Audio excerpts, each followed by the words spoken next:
kita harus belajar bahwa mulai hari ini ketika kita dalam hubungan, kita harus minimalisir hal-hal yang saling tunjuk-tunjukkan, saling atur satu sama lain dan memenuhi apa yang kita mau. Karena kita sampai lupa bahwa ada tujuan atau cita-cita baik gitu loh di depan. Dan gak segampang itu juga buat bilang kalau dia salah atau kita yang salah. Karena kan dalam hubungan ini kita berdua yang dimana kita harus satu visi, gimana caranya berjalan dengan baik sesuai dengan harapan. Mau dipaksakan kayak gitu terus, mau sampai kapan hubungan ini tuh akan berjalan baik-baik aja gitu. Ini tuh pasti akan runyam di waktu yang mungkin gak kita inginkan. Kita juga perlu ingat, kitanya pun gak akan bisa 100% sesuai dengan harapan pasangan kita. Jadi ketika kita selisih paham, kita gak perlu kecewa dengan diri kita sendiri kalau kita gak bisa penuhin ekspektasi dia gitu loh.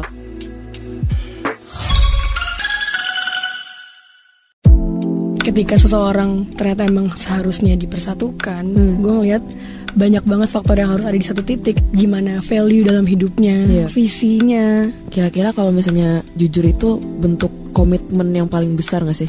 Wah, paling besar sih. Ngomongnya gampang, lo harus jujur. Iya. Tapi diri gue aja belum tentu bisa lo kayak 100% kasih kejujuran itu.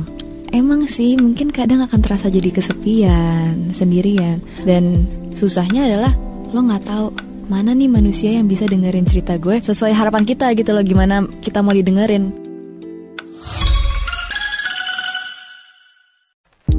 Gue ngerasa bahwa tuntutan itu tuh bukan berarti dia gak menerima kita sepenuhnya, tapi lebih ke gimana kita bisa belajar satu sama lain tentang hubungan yang kita jalanin sekarang. Karena mungkin yang perlu diingat, hal baik gak selamanya datang dari diri kita gitu loh. Bisa aja emang itu dari pasangan lo juga. Kita bisa pilih kok tuntutan mana yang baik dan mana tuntutan yang tidak baik.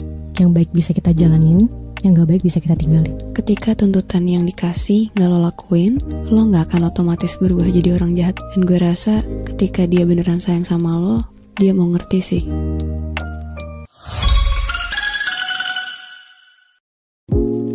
Sekarang tuh di dalam hubungan yang udah di umur kita yang kayak udah 20 tahun ini, komunikasi tuh bukan masalah kuantitas lagi, tapi udah masalah kualitas. Justru gue seneng ketika kita berdua bisa sama-sama produktif untuk ngejar mimpi masing-masing dengan cara masing-masing. Dan setiap orang itu pasti akan berubah, dan itu tuh gak apa-apa. Pasti ada banyak proses yang lo lewatin dan banyak hal yang lo laluin sehingga membentuk lo mungkin jadi orang yang lebih baik. Mungkin yang harus dipikirin selanjutnya setelah lo tahu bahwa pasangan lo itu berubah dan lo berubah, itu tuh resikonya.